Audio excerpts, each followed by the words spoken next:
Hi friends, स्वागत है आपका अपने यूट्यूब चैनल में एक बार फिर से। आई होप कि आप सब अच्छे हैं फ्रेंड्स। आज की वीडियो बहुत ज़्यादा इंटरेस्टिंग होने वाली है। पाकिस्तान की वीडियो है ये, तो हम ज़्यादा पाकिस्तानी वीडियो पे रिएक्शन दे रहे हैं आजकल। तो ये पाकिस्तान के एंकर है, पब्लिक में जाकर जो इंडिया के टू वर्ल्ड है उनके ओपिनियन जान रहे हैं कि पाकिस्तान क्या सोचते हैं इंडिया के बारे में। तो एक ये फादर है, उनके लड़के का ऑपरेशन वगैरह इलाज वगैरह हुआ था इंडिया में, तो उसी के बारे में अपने एक्सपीरियंस शेयर कर रहे हैं। चलो इस वीडियो को देख लेते हैं, बाद में वीडियो के बारे में हम बात करेंगे। Very good. आपने जो क्वेश्चन किया इंडिया के हिसाब से, मुझे इंडिया में 2 दफ़ा जाने का इत्तेफाक हुआ है। मैं किसी अपने काम गया था, मेरा बेटा बीमार था और मैंने उसका वहाँ पर ऑपरेट करवाना था। नारायण हरद्वाड़ा हॉस्पिटल है, वहाँ पर डॉक्टर राजेश शर्मा, उससे मेरे बेटे को ओपन हार्ट सर्जरी थी दिल की। तो उसके लिए मुझे 1 महीना वहाँ रहना पड़ा। हाँ, किसी अच्छे डॉक्टर को आप फ़ोन करें, वो फ़ोन नहीं उठाता, उसका असिस्टेंट उठाएगा। ठीक है। वहाँ एक नाम आया डॉक्टर राजेश शर्मा का, जो हार्ट स्पेशलिस्ट है, सर्जन है। आप अभी खड़े होकर, मेरे पास नंबर है, उसको फ़ोन करें, वो खुद उठाएगा। उसके दरवाजे के आगे कोई पियन नहीं खड़ा कि जो आपको रोके हॉस्पिटल में। मैंने उसको नारायण हरद्वाड़ा हॉस्पिटल में भी देखा है, जेपी हॉस्पिटल में था, आजकल वो जेपी हॉस्पिटल में है।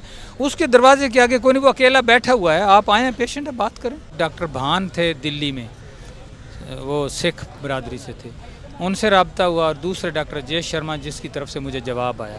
भारत ही को क्या इंतखाब क्यों? मतलब वो खर्चे के लिहाज से कम था, इंग्लैंड उससे महंगा था हमारे रुपए की कीमत के हिसाब से। वहाँ पर मुझे कोई काम नहीं था, बच्चा उनके ज़िम्मे था, हमारा खाना भी उनके ज़िम्मे था, रिहाइश भी उन्हीं के ज़िम्मे थी, ब्लड देना, जो करना, दवाई लेनी। और हॉस्पिटल्स कैसे थे वहाँ के? वही बता रहा हूँ, हॉस्पिटल में मैं जस्ट लाइक एक ड्राइंग रूम की तरह पड़ा रहा। मेरा तो वहाँ कोई काम नहीं था। मेडिकल की ट्रीटमेंट है, दवाई कहाँ से लेनी है, क्या करनी, मेरा उनके साथ एक पैकेज मुकर्रर था। उसमें खून, ब्लड वो उन्होंने देना। मुझे नहीं पता कि उनका कहाँ पे फार्मेसी है, क्या है ना, मैं कभी लेने गया हूँ। उनका अपना अमला ही दवाई लेके आता था। Very good. आपने जो क्वेश्चन किया इंडिया के हिसाब से, मुझे इंडिया में 2 दफ़ा जाने का इत्तेफाक हुआ है। Very nice. अच्छा, कौन से सन में? मैं एक बार 2010 में गया हूँ, फिर 2016 में गया हूँ। किसी अपने काम गया था, मेरा बेटा बीमार था और मैंने उसका वहाँ पर ऑपरेट करवाना था। नारायण हरद्वाड़ा हॉस्पिटल है, वहाँ पर डॉक्टर राजेश शर्मा, उससे मेरे बेटे को ओपन हार्ट सर्जरी थी दिल की। तो उसके लिए मुझे 1 महीना वहाँ रहना पड़ा। लेकिन चूँकि मेरा लाइफ का क्रेज़, ये मेरा पेशा है, शोबा है, तो मैं इन वोकेशनल इदारों को सर्च करता रहा। इत्तफाक से मुझे उसी के साथ हॉस्पिटल से 10 कदम पे इंडस्ट्रियल स्टेट है, उसके अंदर मुझे मिल गया। और उन्होंने ये सारे इंस्टीट्यूट अपने इंडस्ट्रियल स्टेट में बनाए हुए हैं। हमारे इंस्टीट्यूट गुलबर्ग, मॉडल टाउन और बड़े बड़े पोश एरिया में है। और दावा हम करते हैं कि जी ये गरीब बच्चों के लिए है। वो गरीब वहाँ पहुँचता कैसे? आपने ऑपरेट जो है वो 2010 में करवाया है, 2016 में? 2010 में भी करवाया था, फिर 2016 में दोबारा मैं एक बार चेकअप के लिए ले गया था। सर वो ट्रीटमेंट पाकिस्तान में नहीं, मैं मतलब अभी वोकेशनल की बात आपसे करूँगा। अब वो बच्चे वहाँ पर जो ट्रेनिंग ले रहे थे, उनसे मैंने कहा कि तुम कैसे करते हो? उन्होंने कहा कि हमारा 80-20 रेशो है थ्योरी और प्रैक्टिकल की, और वो पाकिस्तान में भी यही है, पूरी वर्ल्ड में। 20% हम थ्योरी पढ़ते हैं, 80% जो है वो हम इंडस्ट्री में जाके काम करते हैं। टीचर हमें इंस्ट्रक्शन दे देता है, हम मुख्तलिफ फैक्ट्रीज़ में हमें जॉब अलाट हो जाता है, हम वहाँ पर काम करते हैं और फैक्ट्री वाले हमें पर डे के हिसाब से पैसे भी देते हैं और हम उनका काम करते हैं और वो हमें सिखाते भी हैं। उस पैसे से हम इंस्टीट्यूट को फ़ीस देते हैं। अब ज़रा सोचते जाना इस बात को, हम उससे फ़ीस देते हैं इदारे को, और अपना ख़र्चा भी उसी में से निकलता है, और हमारे पास पैसे कुछ बच भी जाते हैं। ये भारत की बात बता, भारत की बात, बंगलोर की BTL की बता रहा हूँ मैं। बंगलोर या उनका सूबा है। अब यहाँ पर जितना ज़कात का पैसा आता है, जो फंडिंग आती है, वो हम बच्चों को देते हैं। वो लगे हुए हैं ज़कात के फ़ंड खाने में। जिसको पता चलता है कि मुझे 3000 महीना मिलेगा, नौकरी तो है कोई नहीं, वो कहता है चल कुछ भी ना करो, दाखिला तो लो, चाहे उसका इंटरेस्ट है या नहीं है। वो नंबर गेम चलती रहती है। आउटपुट पे आप देखें कि आप प्लेसमेंट सर्वे करवा ले कोई, यहाँ पर 20% बच्चे आपको मिलेंगे जो अपने जॉब पे होंगे। 80% सिर्फ इस चक्कर के लिए कि हमें पैसा मिल रहा है 3000 महीना, वो खा के एक तरफ हो जाता है। सर मुझे एक बात बताएं, यहाँ पे जब आप 2016 में गए थे, कितना फ़र्क आपने फ़ील किया पाकिस्तान में और भारत के लाइफस्टाइल के अंदर, वहाँ के इन्वायरमेंट के अंदर, और स्पेशली वहाँ में रहने वाले लोगों और इधर के रहने वाले लोगों में? बड़ा फ़र्क है। मैं आपको एक बताता हूँ, यहाँ किसी अच्छे डॉक्टर को आप फ़ोन करें, वो फ़ोन नहीं उठाता, उसका असिस्टेंट उठाएगा, ठीक है। वहाँ एक नाम है डॉक्टर राजेश शर्मा का, जो हार्ट स्पेशलिस्ट है, सर्जन है। आप अभी खड़े होकर, मेरे पास नंबर है, उसको फ़ोन करें, वो खुद उठाएगा। उसके दरवाजे के आगे कोई पियन नहीं खड़ा कि जो आपको रोके हॉस्पिटल में। मैंने उसको नारायण हरद्वाड़ा हॉस्पिटल में भी देखा है, जेपी हॉस्पिटल में था, आजकल वो जेपी हॉस्पिटल में है। उसके दरवाजे के आगे कोई नहीं, वो अकेला बैठा हुआ है। आप आए हैं, पेशेंट है, बात करें। यहाँ आप जाके दिखाएं किसी डॉक्टर के दरवाजे के आगे कि आपने चेकअप करवाना है, आपको टाइम मिलेगा। वो टाइम वो भी देता है। उसकी एक है लड़की वजह कुमारी, जिसको हम फ़ोन करते हैं, वो उठाती है, टाइम देती है, ईमेल का जवाब देती है। लेकिन इस तरह नहीं है कि जो आया तो उसको हटा दिया, धक्के दिए। वहाँ पर बड़ा सिस्टम था। अब आपके बेटे की तबीयत कैसी है? बेटा अभी MBBS कर रहा है, फाइनल ईयर में है, बिल्कुल ठीक है वो। माशाल्लाह माशाल्लाह। मुझे ये बताएं, जो ट्रीटमेंट वहाँ से करवाया, वो क्या पाकिस्तान में वो टेक्नोलॉजी थी ही नहीं? मतलब वो चीज़ें पाकिस्तान में ट्रीटमेंट के लिए नहीं थी? मैं 1-2 हॉस्पिटल में गया, एंजियोग्राफी तो मैंने यहीं से करवाई थी। डॉक्टर मसूद सादक साहब हैं, बड़े काबिल आदमी हैं। मैंने पंजाब इंस्टीट्यूट ऑफ कार्डियोलॉजी से करवाया था। लेकिन जब मैंने PIC में कोशिश की तो वहाँ पर वो फैसिलिटीज़ नहीं थी, मेरा ज़हन मुतमईन नहीं हुआ। फिर मैं इत्तफाक हॉस्पिटल में एक डॉक्टर के पास गया तो उन्होंने भी मुझे कुछ सेटिस्फाई नहीं किया।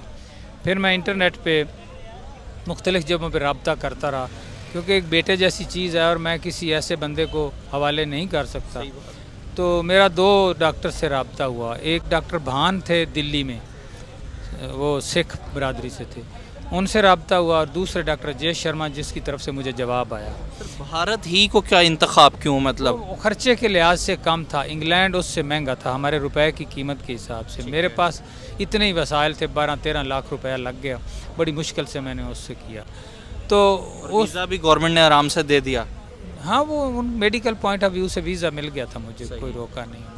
वो हुआ ये था कि डॉक्टर राजेश शर्मा के साथ मेरी कम्युनिकेशन हो गई। मैंने डॉक्टर राजेश शर्मा को फाइनल किया तो उन्होंने मेरा मतलब है हमें स्पॉन्सर लेटर भेज दिया था, अपनी एम्बेसी को और एक हमें। तो मैं वहाँ गया। मैं चूँकि वोकेशनल का था, मेरे वहाँ पर मुझे कोई काम नहीं था। बच्चा उनके ज़िम्मे था, हमारा खाना भी उनके ज़िम्मे था, रिहाइश भी उन्हीं के ज़िम्मे थी, ब्लड देना, जो करना, दवाई लेनी। और हॉस्पिटल्स कैसे थे वहाँ के? वही बता रहा हूँ, हॉस्पिटल में मैं जस्ट लाइक एक ड्राइंग रूम की तरह पड़ा रहा। मेरा तो वहाँ कोई काम नहीं था। मेडिकल की ट्रीटमेंट है, दवाई कहाँ से लेनी है, क्या करनी, मेरा उनके साथ एक पैकेज मुकर्रर था। उसमें खून, ब्लड वो उन्होंने देना। मुझे नहीं पता कि उनका कहाँ पे फार्मेसी है, क्या है, ना मैं कभी लेने गया हूँ। उनका अपना अमला ही दवाई लेके आता था। खून का, ब्लड का अरेंजमेंट भी उन्होंने किया। मैं तो वहाँ पर जस्ट लाइक जैसे कोई मेहमान होता है, मियाँ बीवी हम दोनों साथ थे, वहाँ रहे। और मेरे पास वो टाइम फ़ारग होता था। मैं इस चक्कर में इधर उधर नेट पे तलाश करता रहा कि कोई मुझे वोकेशनल इदारा करीब तरीन बंगलोर में मिल जाए। तो वो साथ ही बोमा संद्रा एक तहसील है उनकी, ये बोमा संद्रा में हॉस्पिटल था, उसी के साथ इंडस्ट्रियल स्टेट थी बड़ी सी। तो वहाँ ही मुझे BTL स्टाफ पे बच्चे जब पढ़ आते थे जाते थे, तो मैंने 1-2 बंदों से पूछा तो उन्होंने कहा ये अंदर जाएं तो BTL इंस्टीट्यूट है। तो मैं वहाँ गया तो मेरी आंखें खुली की खुली रह गई। तो इंतहाई सादगी है वहाँ पर। आप किसी भी बंदे को, कोई प्रोफेसर है, कोई डॉक्टर है, जिससे आप मिलें वो आपको अच्छे तरीके से ट्रीट करता है। हम फिरौन हैं। मैं भी ग्रेड 18 तक ऑफिसर रहा हूँ, मैंने भी गलतियाँ की हैं। मैं ये नहीं कहूँगा कि मैं कोई अच्छा ऑफिसर था, लेकिन अब वक्त आ गया कि हमें सोचना चाहिए। मैं कोशिश करता था, मैंने बहुत से बंदों को जॉब पे लगवाया। मेरा कोई किथ एंड किन रिलेटिव नहीं है, मैंने गरीब बंदों को लगवाया और किसी से एक कप चाय का नहीं। मैंने सारी ज़िंदगी अपने बच्चों को रिज़्क़ हलाल दिया है, लेकिन इसके बावजूद लोग मेरे ख़िलाफ़ थे कि इसने फ़लाँ भर्ती करा दिया, यहाँ करा दिया। यहाँ कोई किसी को माफ़ नहीं करता। मुझे ये बताएं, मौजूदा करंट टाइम के अंदर जहाँ आप टेक्निकल एजुकेशन की बात कर रहे हैं, अगर ओवरऑल बात की जाए तो आपको क्या लगता है कितने साल भारत इस टाइम आगे निकल चुका है पाकिस्तान से? सर, हमारे पास टीचर्स की कमी नहीं है, हमारे पास इक्विपमेंट्स की कमी नहीं है, कोई मसला ही नहीं है। हमारे पास सिर्फ हमारी सोच की बदबख्ती है कि जिसको नौकरी मिल जाती है, जब वो इंस्ट्रक्टर बन जाता है ना, टीचर बन जाता है, तब वो हाथ लगाना तौहीन समझता है। मसलन मैं as a theory instructor Mughalpura में रहा हूँ। मुगलपुरा ये जर्मन ने बनाया था। वहाँ पर जर्मन ऐसे काम करते थे जस्ट लाइक ए वर्कर, और वहाँ पर जो बंदे हमारे थे उस वक़्त, अल्लाह गरी के रहम के, एक अरफान हाशमी साहब थे बेसिक में, और भी लोग थे। नहीं बैठते नहीं, एक टांग पे खड़े होके उन्होंने काम लिया। मैं जब वहाँ गया तो मुझे ऐसा लगा जैसे मैं किसी दिलाई कैंप में आ गया। कुछ अरसे बाद उन्होंने मुझे इस चीज़ पे राग़िब कर लिया, उस अमले ने, वहाँ के बंदों ने। एक अफजाल साहब थे, थ्योरी के सीनियर थे, उन्होंने मुझे ट्रेनिंग दी। मैंने तो कभी ट्यूशन भी नहीं पढ़ाई थी। सही बात। तो हम एक मिशनरी बन गए। और वो बच्चे मैंने देखा है कि HMC टैक्सला तो एक नाम है। सही। वहाँ पर बच्चे अगर उन्हें चाहिए होते थे ना, तो वो सिर्फ कहते थे कि मुगलपुरे के बच्चे आ गए हैं। उनका इंटरव्यू नहीं होता था, बस मुगलपुरे का सर्टिफिकेट का चाहिए।